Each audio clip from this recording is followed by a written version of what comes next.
Lost and lonely. The day. My world changed. Throwaway for obvious reasons. Hi everyone. I've been carrying this for almost 3 years now, and I still wake up some mornings convinced it was a nightmare I can shake off if I just open my eyes harder. It never works. I don't know why tonight is the night I'm finally typing it out. Maybe because it's 3 a.m. and the apartment is so quiet I can hear the fridge humming like it's trying to fill. The silence she used to own. Maybe because tomorrow would have been our 10th wedding anniversary. I just need to say it somewhere before it eats the rest of me. I'm 36 now. When this started, I was 33, stupidly happy, and thought I had life figured out. Her name was Clara. We met senior year of college in the most cliche way possible. I was working part-time at the campus coffee shop. She came in every Tuesday and Thursday at 2:15 sharp for a medium oat milk latte with 1 raw sugar. She always sat in the corner by the window with her beat-up MacBook covered in National Park stickers and typed like the keys owed her money. One Thursday, the espresso machine exploded, literally hissed and spat grounds all over me, and she laughed so hard she snorted. I still remember the sound. I asked for her number while I was wiping coffee off my apron like an idiot. She wrote it on the back of her receipt with a little pen we kept by the tip jar and drew a tiny mountain next to it. We were one of those couples people secretly hate because we were disgustingly in love without trying. We had our routines. Saturday mornings were for the farmer's market on 12th and Haverford. She'd buy too many flowers, and I'd carry them home in my arms like a bouquet the size of a toddler. Sunday nights we cooked together, always with a bottle of cheap red wine and whatever playlist she was obsessed with that week. Lots of Phoebe Bridgers, Hozier, old Taylor Swift when she was feeling ironic. She'd dance barefoot in our tiny kitchen, and I'd pretend to be annoyed when flour got on my jeans. We had this dumb thing where we rated every new recipe out of 10 and wrote the score in Sharpie on the printed page and taped it inside the cabinet door. Our highest was a 9.7 for her mom's chicken paprikash. We never hit a perfect 10. She kept saying we were saving it for something legendary. We got married in 2018 in her parents' backyard in Asheville because she said she wanted the mountains to watch. I wore a thrift store suit that was slightly too big, and she wore her grandmother's lace dress that we altered with safety pins 5 minutes before walking down the aisle. We wrote our own vows and cried like losers. My favorite line of hers was, "I promise to love you even on the days the Wi-Fi is slow and you're hangry." Everyone laughed. My brother still quotes it when he's drunk. Life wasn't perfect. Money was tight for a long time. I was teaching high school history and coaching JV soccer. She was a graphic designer who freelanced and sometimes went weeks between paychecks. We lived in a 1-bedroom then in Philly with radiators that clanked like skeletons and a neighbor who played saxophone at 2 a.m., but it was ours. We had plans. Pay off her student loans, save for a house with a yard big enough for the dog she wanted. She already picked the name, Biscuit. Maybe kids in 5 years when we weren't drowning anymore. Then 2022 happened. It started small. She was tired all the time. Not normal tired, but bone deep. Can't get out of bed. Tired. She'd sleep 12 hours and still nap on the couch at 4 p.m. She lost weight even though her appetite was fine. I teased her about finally fitting into her skinny jeans from 2013. Because that's what you do when you're scared. You joke. She laughed, but it didn't reach her eyes. The bruising came next. Dark purple blotches on her shins, her arms. Places she swore she hadn't bumped into anything. She started wearing long sleeves even when it was hot. I found her crying in the bathroom one night, staring at a bruise the size of a softball on her thigh. She said, "I look like a Dalmatian." I kissed every spot and told her she was still the most beautiful woman I'd ever seen. I meant it. She was. We went to the doctor in June. Blood work, more blood work, a bone marrow biopsy that left her sore and scared.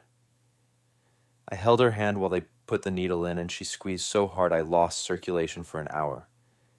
The oncologist called us in on a Wednesday. I remember because it was trash night, and I kept thinking about how we forgot to take the bins out.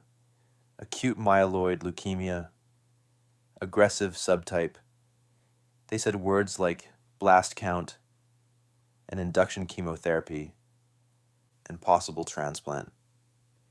I wrote everything down in the notes app on my phone because my brain stopped working the second he said leukemia. Clara just nodded calmly and asked smart questions about survival rates and side effects. On the way home, she asked if we could stop for ice cream.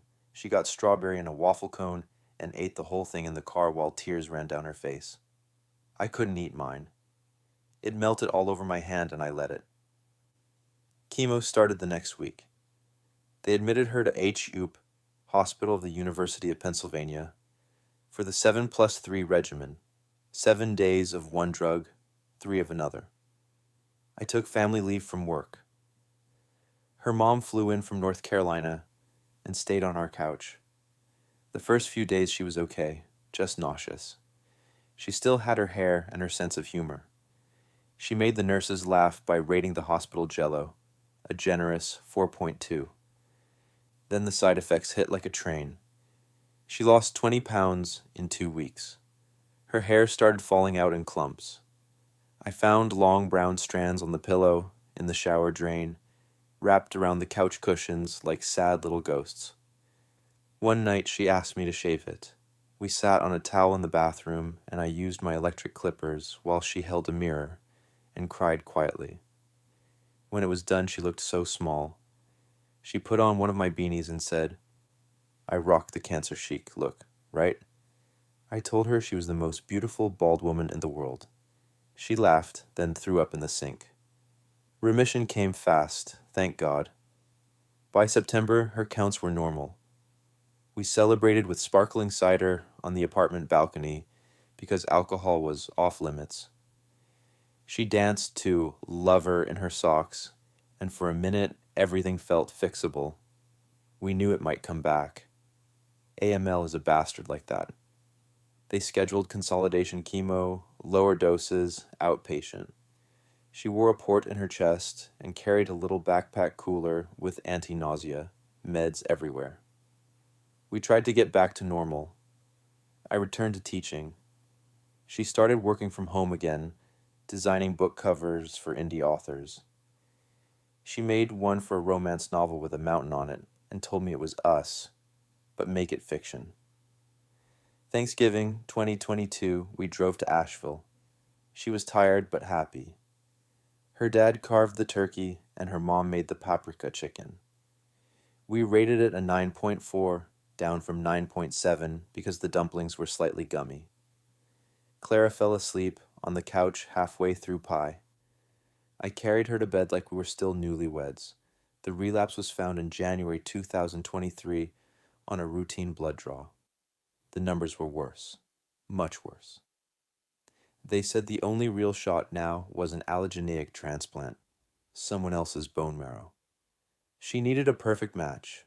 Her brother wasn't. I wasn't. We went on the registry, begged friends, held drives at my school. No match. There was something called haploidentical transplant, half match from a family member. Her dad was willing. They said it was riskier, higher chance of graft versus host disease, but it was something. We clung to it like a lifeline. Spring 2023 was a blur of hospital rooms. Conditioning chemo nearly killed her before the transplant even happened. She dropped to 88 pounds. Her skin was translucent. I learned how to flush her PICC line, how to empty the ostomy bag when her gut shut down, how to hold her hairless head while she dry heaved bile into a pink plastic basin. I slept in the vinyl recliner next to her bed. So many nights my back still aches when I think about it. The nurses knew me by name. One of them, Marisol, would bring me coffee without asking. Transplant day was April 17th. They infused her dad's cells through her Hickman line while we watched Grey's Anatomy reruns, because she insisted it was research. She called the new cells Dad 2.0. We laughed. I honestly thought we were going to make it. Engraftment took. Her counts climbed. She got discharged in June looking like a ghost but alive. We went home. Real home. She slept in our bed for the first time in months. I carried her over the threshold again just to be dramatic, and she laughed so hard she coughed. The graft versus host came in July. First her skin, red, itchy, peeling, then her liver, then her gut again. Steroids, immunosuppressants, photophoresis, they took her blood out, zapped it with UV light, put it back in. Nothing helped for long. She was in and out of the hospital all summer. By August, she was on TPN, IV nutrition, because she couldn't keep food down. She weighed 79 pounds. Her collarbones looked like coat hangers. One night in September, she looked at me with those huge eyes in her tiny face and said, "I don't think I'm going to see fall this year." I told her to stop being dramatic, that the leaves hadn't even started turning yet. She just smiled sadly and asked me to open the window so she could smell the air. She died on October 3rd, 2023, at 4:17 in the morning.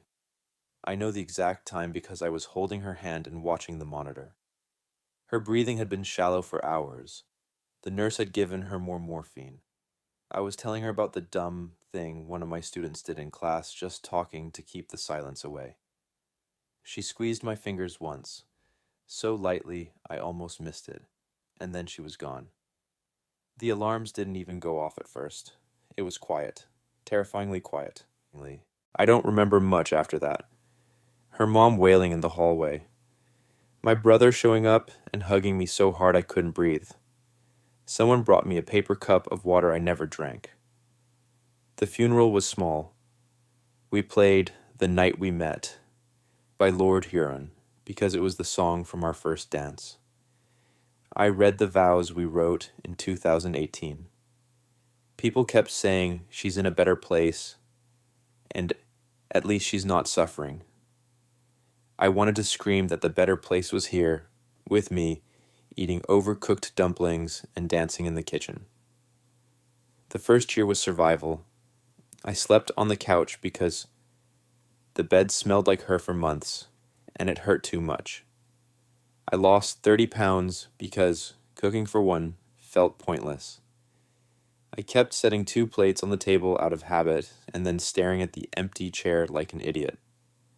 Her mom came and packed up some of Clara's clothes, but left most of them. Her beanies are still in the drawer. Her toothbrush is still in the cup by the sink. I can't throw it away. I go to therapy. I take antidepressants that make me feel like I'm living underwater. I talk to her sometimes when I'm driving. I still rate recipes out loud and write the score on the cabinet door. The last one was a 3.1. Boxed mac and cheese, because I was too tired to cook. I told her we're never eating that brand again. Tomorrow would have been 10 years married, 12 years together. I bought a strawberry waffle cone and sat on the balcony where we celebrated her remission. I ate the whole thing even though I hate strawberry. It tasted like nothing.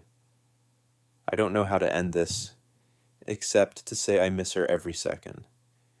Some days are okay, most aren't. People say it gets better, but I think it just gets different. The pain doesn't shrink. You just grow around it like a tree with a spike through the trunk. If you've read this far, thank you. I guess I just needed someone to know she existed. That we existed. That for a little while the world made sense because she was in it. I still don't have a 10. I don't think I ever will. Thanks for listening, Reddit. Be kind to each other. Tell them you love them today. The Wi-Fi might be slow and they might be hangry, but tell them anyway. Throwaway account -1023. There are nights when it still feels like the story is writing itself without my permission. Like last week, when I found the little paper bag of wildflower seeds we bought in 2021 for the yard we'll have someday. They're still in the junk drawer next to the takeout menus and the spare key I never gave anyone. I sat on the kitchen floor at midnight and cried so hard I threw up, because I realized that there will never be a someday yard now. Biscuit, the dog will never happen. The kids we talked about in hypothetical whispers at 2 a.m. will stay imaginary. That future got cremated with her. Some days I'm so angry I scare myself. Angry at the universe, at God, at the doctors, at the 0.0001% of people who beat this thing and walk away. Angry at her for leaving, even though I know she fought harder than anyone I've ever met. Angry at myself for every time I was short-tempered because I had papers to grade or was tired from practice. I keep a running list of apologies I never got to say out loud. I tried dating once, 8 months ago. A co-worker set me up with her friend, nice woman, pretty, laughed at my jokes. We went to a little Italian place Claire and I used to love. I ordered the same bottle of Chianti we always got. Halfway through dinner, the woman reached across the table and touched my hand, and I flinched so hard I knocked over my water glass. I paid the bill and left before dessert. I sat in my car in the parking lot and sobbed like a child. I still feel sick with guilt when I think about it. I'm not ready. I might never be ready. Some people get to be the love of one person's life. I think I used up my quota. Her mom texts me every holiday, every birthday, every October 3rd. She still calls me sweetheart. She sent me a box last month. Claire's old sketchbooks, the ones she filled with doodles of mountains and tiny versions of us holding hands. There's one page where she drew our future house, 2 stories, blue shutters, a porch swing, Biscuit asleep on the steps, and the words, "Home with you, always," in her looping handwriting. I keep it on the fridge now. Some mornings I stand there with my coffee and trace the lines with my finger until the paper feels warm. I still teach. The kids know something happened. They're not stupid. One of them, a sophomore named Maya, leaves little origami cranes on my desk sometimes. No note, just cranes. I have 27 of them in a jar now. I don't know what to do with that kindness. It makes me cry every time. I started running. Stupid distances at 5 a.m. when the city is still asleep. I run until my lungs burn and the only thing in my head is the sound of my feet hitting pavement. I ran a half marathon last month. I crossed the finish line and looked around for her the way I used to after every soccer game in college, scanning the stands for that smile. She wasn't there. Of course she wasn't. I threw up behind a porta potty, and someone gave me a medal I didn't want. I dream about her constantly. Sometimes they're good dreams. We're 24 again, and she's laughing at me for burning pancakes. Sometimes they're nightmares, where I'm back in that hospital room watching the numbers on the monitor flatline, and I scream, but no sound comes out. I wake up reaching for her side of the bed, and it's cold and empty, and the silence is so loud, it hurts. I keep thinking there will be a day when I wake up and she's not the first thing I think about. That day hasn't come yet. 3 years, 1 month, and 20 days, and she's still the axis my whole world spins on. So, no, it's not all. It never will be. I don't know how to keep writing the rest of my life without her as the main character. I'm trying. God, I'm trying. Thanks for asking. It helps a little, knowing someone out there cares enough to wonder if the story kept going. It did. It just hurts more than I can ever explain. No, there's the part I still can't say out loud even here. 2 months ago, I almost didn't wake up. I'd been drinking more than I admitted, never at school, never around anyone else.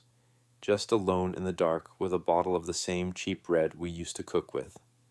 One Thursday in September, I came home from parent-teacher night, sat on the bathroom floor, and swallowed every pill left in the cabinet. The leftover oxycodone from her last hospital stay. The Ativan they gave me after she died. A handful of Zoloft because, why not? I wrote a note on the back of the electric bill. I'm sorry. I'm just so tired. Tell her I tried to wait. I woke up in the ICU with a tube down my throat, and my brother sitting next to the bed, holding my hand like I was the one dying this time. They pumped my stomach, kept me for 72 hours, made me talk to a psych resident who was maybe 25 and looked terrified of me. My brother didn't yell. He just said, "She would be so fucking mad at you right now." And he was right. That's the only thing that reached me through the fog. Claire would have kicked my ass for giving up. They moved me to an inpatient unit for 2 weeks. Group therapy every morning, arts and crafts in the afternoon like we were kindergartners. I made a lopsided clay mug that says, "Still here," on the bottom where no one can see it. I drink coffee out of it every day now. It's ugly and perfect. I'm sober 91 days today. I count them the way I used to count her white blood cells. One day at a time, one number at a time. I started going to a grief group on Tuesday nights in the basement of a church that smells like old hymnals and burnt coffee. There's a guy there whose wife died in a car accident, a woman who lost her teenage son to an overdose, an old man whose partner of 50 years had dementia and forgot him at the end. We sit in a circle of folding chairs and say the worst things imaginable, and no one flinches. Last week I finally said her name out loud without crying. I cried after, in the parking lot, but in the room I didn't. That felt like a victory. I still have the note I wrote that night. I keep it folded in the same drawer as her wildflower seeds. Some days I take it out and read it and hate the person who wrote it. Some days I understand him so completely it terrifies me. I planted the seeds last weekend. In a pot on the balcony because I still don't have a yard. The packet says they might not bloom until next spring. I water them every morning anyway. I talk to them the way I talk to her.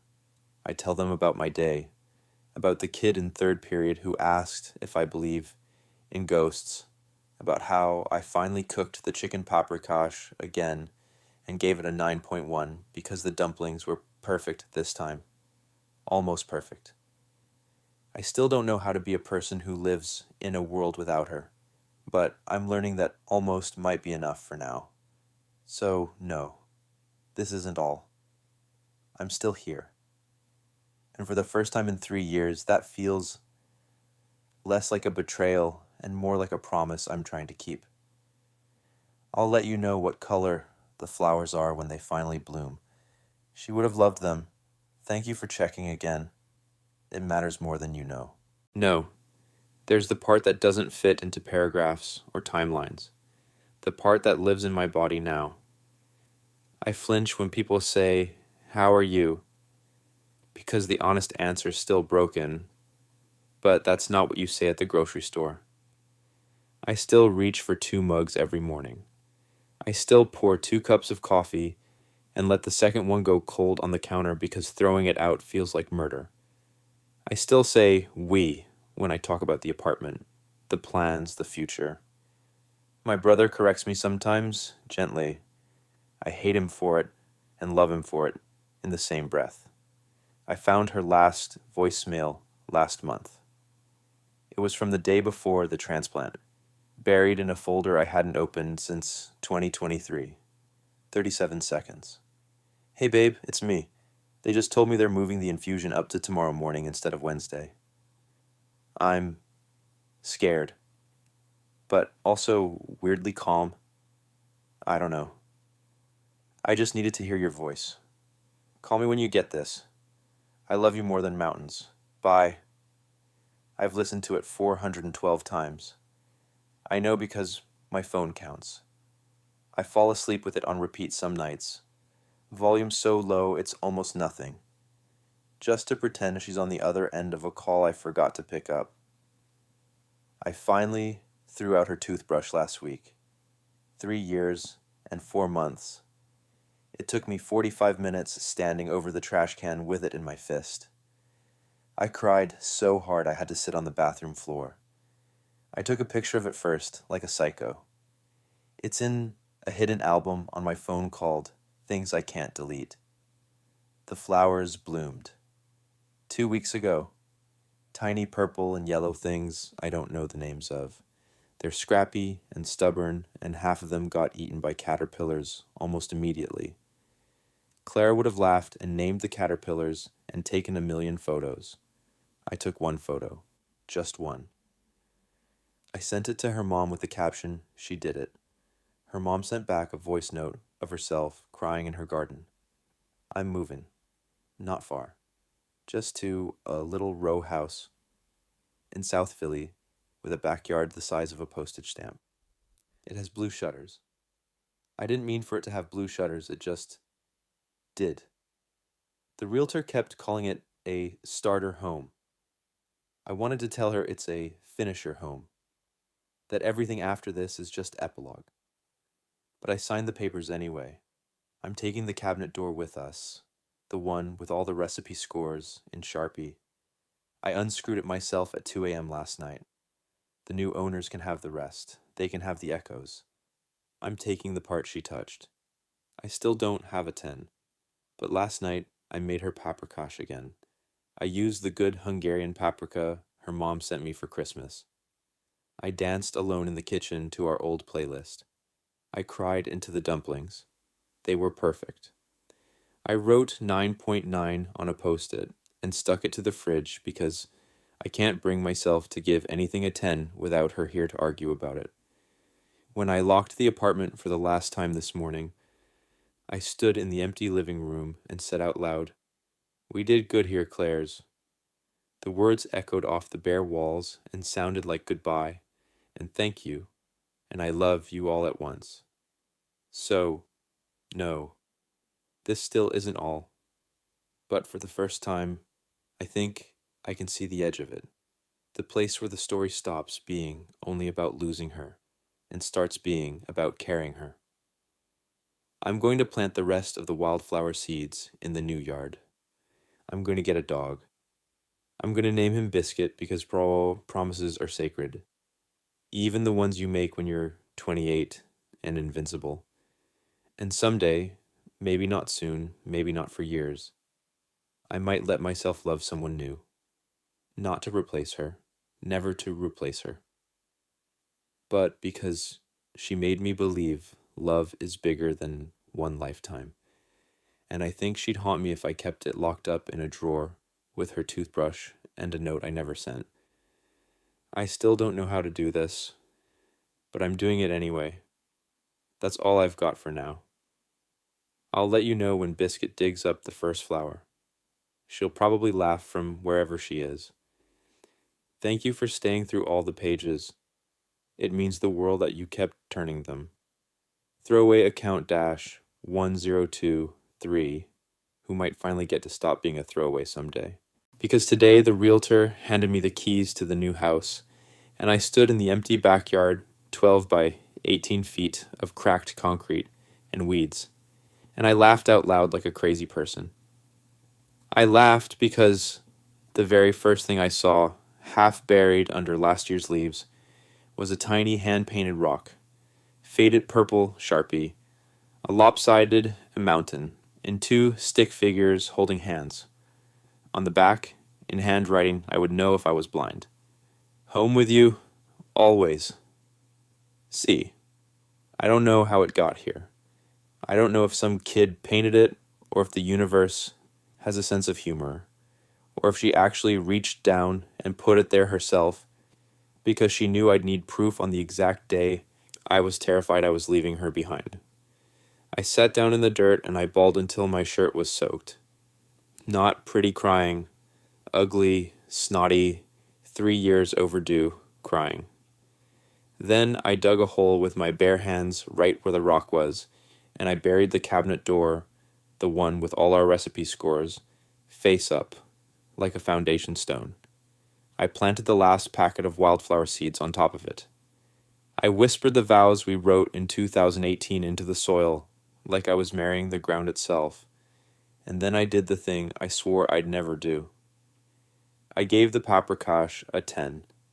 I wrote it in fresh Sharpie on the back of the cabinet door before I covered it forever. 10 out of 10 dumplings, perfect. I finally learned how to make them the way you liked. You weren't here to taste them, but you were here. So, no, this isn't all. This is where the story stops ending and starts growing again. The flowers will come back every year now. Biscuit will dig holes I'll pretend to be mad about.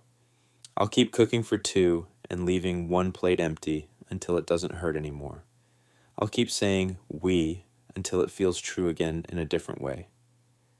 I still don't know how to live in a world without her in it, but I'm learning how to live in a world she's still part of, and that's enough for today.